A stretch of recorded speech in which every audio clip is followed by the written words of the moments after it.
আমি 6 to 10 শিক্ষার্থীদেরকে বলবো, তোমরা তোমাদের লাইফটাকে 3 ভাগে ভাগ করো। 1, 8 ঘন্টা ঘুমাও, 8 ঘন্টা বন্ধু বান্ধব গপ্প সপ্প মারো, আড্ডা দাও, কোনো সমস্যা নেই। আর 8 ঘন্টা শুধু পড়ালেখা করো, বাস, ইনাফ ফর দ্যাট। তোমার লাইফের জন্য এটাই যথেষ্ট। সময়টা নষ্ট করিও না। যতটুকু সময় পাও নিজের পড়ালেখার মধ্যেই ব্যয় করো।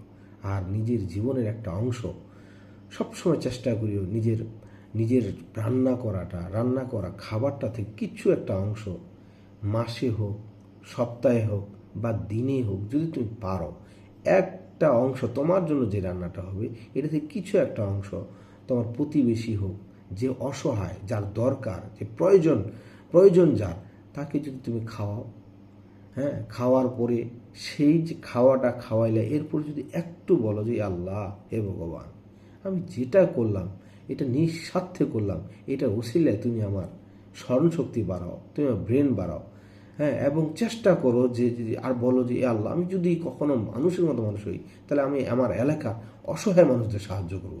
দেখবা সেদিন থেকে আল্লাহ তাআলা তোমাকে নিয়ে কামডাউন শুরু করে দিয়ে দিবে।